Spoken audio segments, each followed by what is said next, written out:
በኢትዮጵያ ውስጥ ታዋቂ የሆኑ በአይነ ስጋ የማይታዩ ነገር ግን የሰውን ሕይወት የሚገዙ ጥንታዊና ምስጢራዊ ስለሆኑ የዛር መናፍስት አይነቶች እንዲሁም መንፈሱ ያለባቸው ሰዎች ስለሚያሳዩት ምልክቶች፣ ስለሚገበርላቸው ግብር፣ መስዋዕት፣ ስለሚያደርሱት ጉዳት በተለያየ ክፍል ከፋፍለን አዘጋጅተን የምንነግራቸው ይሆናል። ለዛሬ ግን ማለትም በክፍል 1 ስለ ብር አለንጋ የተወሰነ እንነግራቸዋለን። እንግዲህ ብር አለንጋ የሚባለው የዛር አይነት ከስሙ ስንነሳ 2 ትርጉሞችን ይይዛል። ብርና አለንጋ የሚለው ቃል ማለት ነው። ከፋፍለን ስናየው 2 ትርጉሞችን ይሰጠናል። ብር የሚለው ብቻውን ንጽህናን፣ ውድነትን ያመለክታል። አለንጋ ደግሞ ብቻውን ስልጣንን፣ ቅጣትን ይወክላል።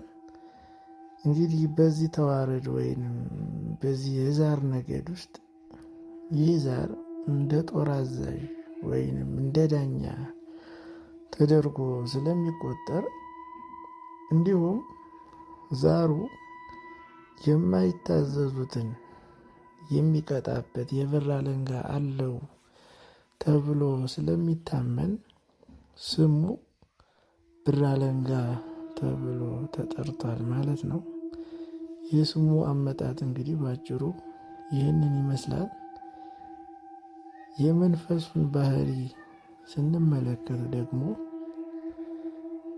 ብር አለንጋ ባህሪው እጅግ ኩሩ የሚባል ነው። ግርማ ሞገስ ያለውና ለስርዓቶቹ ጥብቅ የሆነ መንፈስ ነው። እንደ ሌሎቹ ዛሮች ጫጫታ፣ ብጥብጥ አይወድም። ይልቁንም ረጋ ያለ እጅግ የሚያስፈራ ክብር አለው የሚባልለት የዛር አይነት ነው። ከሚያምኑበትም ሰዎች ውስጥ ይሄ ትዕቢት፣ ውሸት የመሳሰሉትን ነገሮች፣ ክህደት፣ እንደዚህ ያሉ ነገሮችን አጥብቆ ይጠላል ይባላል። ባለቤቱም ማለትም ባለተዋርሶውን ልክ እንደዚህ እንዲሆንለት ነው የሚፈልገው። ውሸት የሚጠላ፣ ክህደትን የማይወድ፣ ትዕቢትን የማይፈልግ እንዲሆንለት ይፈልጋል የተዋረሰውንም ሰው። እንግዲህ ይሄ መንፈስ ሌላው ስለ መስዋዕቶች ወይም ደግሞ ስለሚደረግለት አይነት ነገር ስናይ በመጀመሪያ ለብር አለንጋ የሚቀርቡ ነገሮች ክብሩን የሚመጥኑና ንጽህናውን የሚገልጹ ነገሮች መሆን እንዳለባቸው ይነገራል። እነዚህም እንግዲህ በስሙ የተዘጋጁ በብር ያጌጡ አለንጋዎች፣ ንጹህ ቅቤና ማር፣ ወተት፣ እነዚህን ነገሮች ይወዳል ተብሎ ስለሚታመን ይህንን ነገር ባለተዋርሶ ወይንም መንፈሱን የሚጠራው ሰው እንዲያዘጋጅለት ይፈልጋል። ሌላው ይህ መንፈስ የራሱ የሆኑ ጉዳቶች አሉት። ወደ ጉዳቶቹ እንግዲህ ስንመጣ ብር አለንጋ አጥፊ የሚባል መንፈስ አይደለም። እንደሌሎቹ አጥፊ የሚባል መንፈስ አይደለም። ነገር ግን ትንሽ ስርዓቱ ሲጓደል፣ ሰውየው የሚጠራው ሰው ሲሳሳት የተወሰኑ ቅጣቶችን ይሰጠዋል። እነዚህም ምንድናቸው? አካላዊ ግርፋት። ይህ ሰው በህልሙ ወይም በውኑ አካሉ ላይ እንደ ጅራፍ ምልክት ሊታይበት ይችላል።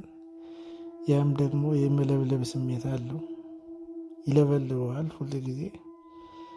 እንደገና እንደታሰረ ሰው ዝም ብሎ መቆለፍ፣ እንደዚህ ያለ ነገር ሊያጋጥመው ይችላል። የግርማ መገፈፍ፣ መውደቅ፣ በሰዎች ዘንድ ያለውን ክብርና ሞገስ ማጣት፣ እነዚህ እንግዲህ መንፈሱ በተቆጣ ጊዜ በዚህ መልኩ ቅጣቱን ባለተዋርሰው ላይ ያደርስበታል። ሌላው በዚህ መንፈስ የሚያምኑ ሰዎች ወይንም ይህ መንፈስ ያለባቸው ያደረባቸው ሰዎች አሉ። እነዚህም እንግዲህ የሚያሳዩት ምልክቶች ይኖራሉ። እነዚህም በጣም ስነ ስርዓት ያለው ሰው መምሰል፣ ቁጥብ መሆን፣ ኩሩ መሆን፣ ሰውን አዳማጭ መሆን እነዚህ ምልክት ናቸው።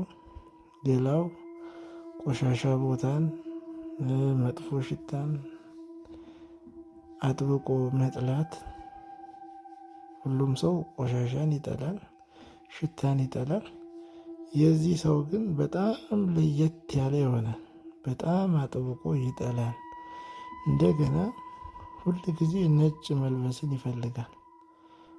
ከላይ እስከታች ነጭ በነጭ ሆኖ መታየትን ይፈልጋል።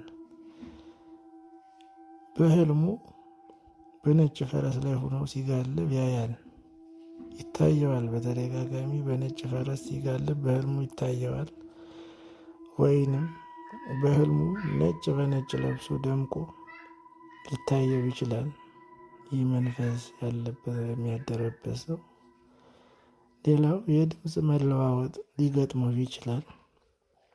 መንፈሱ በሰውየው ላይ ሲያድር እንዲሁም ሲገለጥ በሰውየው ላይ አድሮ ሲመጣ ማለት ነው።